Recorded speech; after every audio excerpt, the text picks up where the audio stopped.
This is Smojo, and you listen to InYourHeadOnline.com. Area code 914. I don't know. Hey, what's up? It's Chris from New York. What's up, Chris? What's up, man? Hey, I got a quick question. I was like, what was it like working with Randy Savage in WCW, and do you still keep in contact with him? Not as much as I used to, but he was a great guy. I always had a good time with him, and he always had, he was a legend, you know. I mean, I watched him when I was growing up, so I always dug Randy. I always had a lot of respect for him. When you get out in the ring with him, he always worked his butt off. He was a consummate professional, and I always will consider Randy a friend of mine. Something I always want to know is, was Bob Backlund mad that he dropped the title to you so quickly after winning it, and like in such I think he was. I think he was disappointed because I don't think it was laid out that way to him. I think that he always had a degree of animosity for me because, you know, I was that new generation. He was kind of like that transition guy. Nobody wants to be the transition guy, but Bob was a consummate professional, and that's why we made everything Bob Backlund rules when we had our X Division thing. Yeah, he is the man. He is the man. Mm-hmm. Bob's a good dude. Yeah, I have his autograph, and I didn't have to say all the presidents in reverse order either. Yeah, so which is good. But exactly. And about another another 45 days, you'll be able to start with Obama and go backwards. Oh, do I keep plugging my boy or what? Thanks for calling in, Chris. All right, thanks, Chris. Yeah, we got a call here all the way from Canada. We better get to him. He's been on hold for a while. Not as far as Portugal. No, but yeah, he's been on hold longer. Oh, he's been on hold. I'm sorry. I like Canada. I was just up in Toronto. What we got? Do you have your name, Mr. Canada there? This is me. It's Chef Peter from Halifax, Nova Scotia. Sweet. That's beautiful. That's well country there. What's going on, Big Kev? What's up, man? Listen, if you're ever in Halifax, drinks are on me.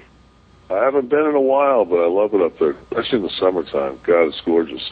I know, man. I know. We're just getting into trout fishing season right now. It's a beautiful thing, man. Yeah. All right, here's the question. A little piece of God's country up there. You're right.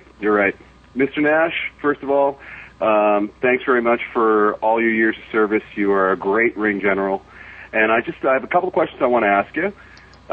Number one is, how do you feel about your career where it is right now? What makes you happy about your career where it is right now? Second thing is that I will feed you a good dinner. I will buy you a decent libation, but you got to give me a good road story. Good road story. Yeah, man. One that I mean, can I change the names to protect the guilty? Change the names to protect the innocent? No, the guilty. You can make about one's biceps. Anyway, listen, I'm going to hang up and listen.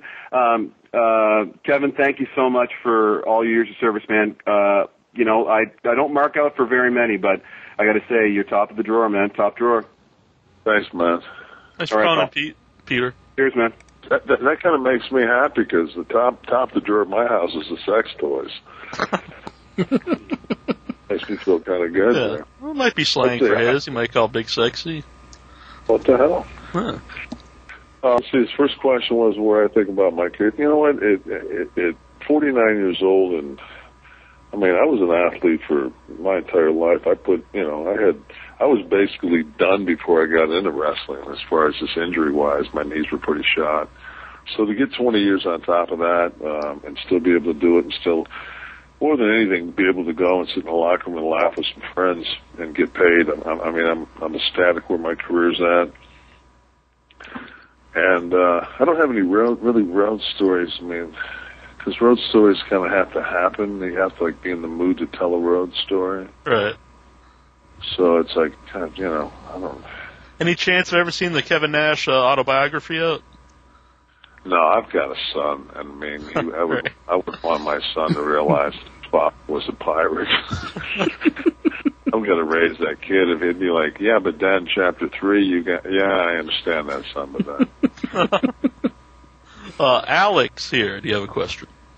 Yeah, first of all, it's an honour to be able to talk with you. I'm a huge fan. Basically, I want to know, what was it like working with Harley Race? Harley, I didn't get it. I mean, he just managed us. But actually, Harley still, when he managed us, would take that sweet, how he used to take that suplex from the apron in? Oh, yeah. And Harley still, like, I don't even know how old Harley was when he managed me and the Big Cat. But Harley still took that thing. So, I mean, he took that thing so sweet. You watch old tapes of him, and you just realize, like, he was really kind of, he did that up and over bump that Flair, later took. That was Harley's, bump, that take the turnbuckle up and over, go down the apron. That was Harley's bump that he kind of created and made that. And sorry, Rick. The dial. But I mean, Harley was just a great worker and a super. I still get a chance to see him now and then. It's just really genuinely just a good human being. But I'll tell you one thing: one guy, I don't care how old Harley is, he'll still knock the shit out of you if you cross him. I mean, Harley's still 100% man, and there's just, and if you don't know him, then don't test him, because Harley Race is a man. There's just no doubt about it. I got ultimate respect for him. He taught me a lot.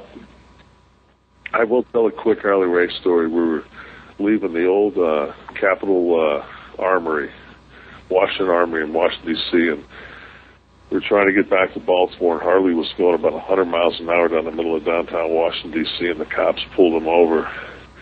Harley got out and cut a promo on the cop. How fucked up the road system was. And, the cop, told him, well, gee, Mr. Race, blah, blah, blah, blah, blah. He told him, Harley Race is a 7-time real world champion, the whole bit. And finally, the guy is going to, he said, follow us. Well, the guy's going 40 down the 35, and Harley decides that that's not fast enough. He passes the cop once we're going the right way. I'm like, Harley, you can't pass the cop going 60 and a 35. I think the cop was just like, oh, forget it, man. Harley was a character. Anything else, Alex? Yeah, just one more question, if that's okay. When you first met Triple H, I don't know when I think he joined the WWF in '95. Did you kind of see the potential he had to go on and become like a multi-time world champion, or? Yeah, we used to watch. They used to have the Saturday afternoon show. Back then in the WWF, like, we're on the road all the time. So we'd get up and get our workout in, and we would catch that afternoon show they had. I think it came out like at 6. So we'd usually catch that, and he was terrorizing at that point. So he was like our favorite underneath WCW guy. So I think he broke in at Worcester, Mass. I think was his first TV that he came on. He had a dark match, and Walter Kowalski brought him there. And we watched him. We sat at the monitor and watched him, and he was just, he was really fluid and really, he sold well. And then when we found out he didn't drink or take drugs, we were like, you're with us. Because we were looking for that designated driver. Right. We found him. Hunter, you're with us, dog. Thanks, okay. Well, thanks a lot for answering my question, Mr. Nash. I look forward to seeing you on TV again soon. See you. Bye. Thanks, man. I hope we can get this contract worked out. Yeah. Me too. Speaking of like being on TV and stuff, what do you think about the whole angle with you and Samoa Joe? Oh, I mean, I've become good friends with Joe. I mean, I respect him. I think he works hard. I just, think it's been good. I think there needs to be a payoff, right, of some sort or another. Either we decide that hold hands and fight the good fight together, or decide to not fight the fight together. But at this point right now, we need to move a decibel over a couple pieces so I can get my merchandise where I want it, and then we can go forward. But as it is right now, it's getting to be in that part of the year where the temperature stays in 85, 90 down here, but the humidity leaves, and it's perfect jet ski and boating season, so I'm not complaining. Right.